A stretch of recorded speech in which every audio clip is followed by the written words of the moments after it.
Prince Duryodhana is standing there. Remember, Arjun, the orders to drag Draupadi into a filled royal court as a slave were issued by him. Dushasan, bring that slave Draupadi to this court. If that arrogant woman dares defy my orders, grab her by the hair and drag her till here. Look here, Arjun. This is your uncle, Shakuni. Today he wields a sword. But he always tries to attack by treachery. Remember how he conspired to burn all you 5 brothers and your mother in Varanavarth. In the palace of Varanavarth all 5 of our foes shall be together. In that very palace your ascension to princehood shall be decided. Now look here, Arjun. Dushasan, these very hands had committed the audacity to infringe upon Panchali's modesty. Look at Grandsire Bhishma and Master Drona. He stayed a mute spectator as Draupadi was dishonored. Look at Ashwathama over there. And remember the foul words he had used. The one who nurses a relationship with 5 men. I am ashamed to call her my sister. Does your heart not crave for vengeance now, Arjun? Does your soul not clamor for justice now? Does the desire to wield a weapon does not arise in you? Does the battle not seem inevitable now? Yes, Krishna. This battle is inevitable. Now, this battle seems inevitable to you. So, look at your grandsire once again, Arjun. And remember how he provided you with love and protection at each step. He sacrificed himself in an attempt to get justice for you and your family. As long as you hold the throne of Hastinapur as a king, I shall live every moment to protect you. But today, please grant the sons of Pandu one chance at solace, son. Once again look at Master Drona and remember how with immense love and pride he bestowed upon you his supreme knowledge. You shall be the world's best archer. I shall make you the world's best archer. This is my promise, son. Just in order to make you the world's best archer he burdened himself with sin. Remember, Arjun, if you wish to give me a souvenir as a disciple, grant me the thumb of your right hand. And over there, look at Vikarna as well. He was the only one who dared to oppose at the royal court that day. If a king ever loses in battle, he has to lay down his arms. But a lady should not be dishonored in this manner. There is a difference between disarming an enemy and dishonoring a woman, brother. And Draupadi is the bride of the Kuru dynasty. This is the truth. Is all this worth killing for, Arjun? No, Krishna. How can I kill them? Indeed. But look at the side you are on, Arjun. Now look at the side you are on, Arjun. Your eldest brother, Yudhishthira. Brother Bhim. Look at your younger brothers. Look at your sons and your nephews. Many of them shall meet their demise in this battle. Doesn't your heart feel weakened by the possibility of their death, Arjun? Now also think over as to what is the fault of brother Duryodhana. If he was greedy for power and if it is true if he was conceived earlier. If Dushasan committed a crime by dishonoring Draupadi. If it is indeed a crime even you heeded to your elder brother and let your wife be dishonored. Wasn't that a crime too? Grandsire considered his oath to be more important and assumed the honor of his clan's bride as insignificant. Was that not unfair? And your eldest brother Yudhishthira in order to fulfill his personal obligation participated in the gamble in the court. Was that not unfair? So, is it appropriate to assume brother Duryodhana as a foe? Do you see justice on your side, Arjun? You are indeed right, Krishna. On both sides I can see justice and injustice as well. Therefore you could never realize the purpose of the war nor could you perceive the form of justice, Arjun. My mind has gone numb, Krishna. Every part of me is trembling. My hands do not have the strength to wield a weapon. My Gandiva bow is repeatedly slipping off my grasp, Krishna. I can only foresee immense destruction.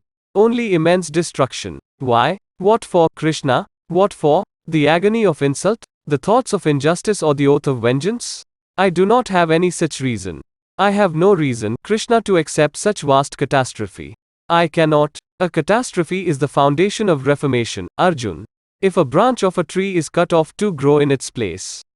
Why do you fear the catastrophe today? Do you not know the fact that it shall cause reformation later? Do not embrace this impotence, O Arjuna. This does not buffet you. This impotence does not buffet you at all. It is your duty to wage a war, Arjun. Raise your weapon. How can I raise my weapon, Krishna? Serving these people has been the most fortunate aspect of life. Such are my grandsire, Master Drona, uncle and my elder brother. I do not have the courage to raise my weapons against them. Even if I attain heaven by slaying them, it is futile, Krishna. It is futile, Krishna. A man lives thinking of his future. Even when I look at these soldiers, when I look at these million soldiers, it reminds me that past the war countless women shall be widowed. Countless children shall be orphaned. Tomorrow, when the rules of society are broken, there shall be none to teach the values of tradition. The knowledge of Vedas shall go extinct, Krishna. The Kuru dynasty shall be destroyed. The safety of the Arya clan shall be destroyed. It shall all be destroyed, Krishna. It shall all be destroyed. You may preach like a wise man, but in reality you speak like a fool, Arjun. What shall be destroyed? If a tree sheds a few leaves, or grow new ones, it cannot be held as a reason for joys or sorrows. The reason for a leaf's creation and the meaning of their existence is just to keep the tree alive. Similarly, the real reason and purpose for a man's birth is the society's well-being. The society is for the world, and the entire world is for creation. And this entire creation is for God Himself, Arjun. The one who realizes this fact can always see the path to justice clearly. Yes, Arjun, there shall be destruction in this war. There shall indeed be. Yes, Arjun, there shall be destruction in this war. There shall indeed be. But bear this in mind too, that new traditions shall be formed too. Old traditions have been rendered poisonous.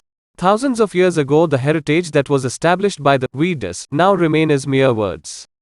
The social construct that was based on a man's intelligence is now based on a man's birth and has become a medium for exploitation, Arjun. Old constructs shall shatter. New constructs shall arise. Old heritage shall rise again in a new form. Just as before rainfall even the cloud-strewn skies look stained and the land sprawled with flowers seems tainted, as well the situation is similar today. And past the rainfall the skies and the earth are washed clean. Similarly, post this war the society and the world shall be scourged clean, Arjun. Post this was the society and the world shall be cleansed as well. Hence give up your affection, Arjun. Think of the benefit of the entire world. Raise your weapon and wage war. I can hear your words, Krishna, but their meanings do not reach my heart. My mind is clouded by affection. How do I see through it and view my duties? My mind is filled with thoughts of my dear ones. How can I think of the entire world? Krishna, you had said that you shall steer my chariot in the appropriate direction. Take command of my soul, steer the course of my life in the right direction, Krishna. What is it that after knowing which I can overcome my weakness? Rise, Arjun. Listen, Arjun. Know the secret of life. Comprehend the actual form of creation. Plunging your fist into the current of river Ganga won't give you anything. But if you dip a cupped palm into the current of river Ganga, the holy water of Ganga can be raised to your lips. Think, Arjun. Is it a fist of arrogance or a cupped palm of sacrifice that you have assumed? Can you comprehend this knowledge? In order for the forthcoming generations to get justice, slaying unjust ones today and re-establishing justice is inevitable. The duty to establish justice is yours. Hence overcome your weakness and prepare for this battle.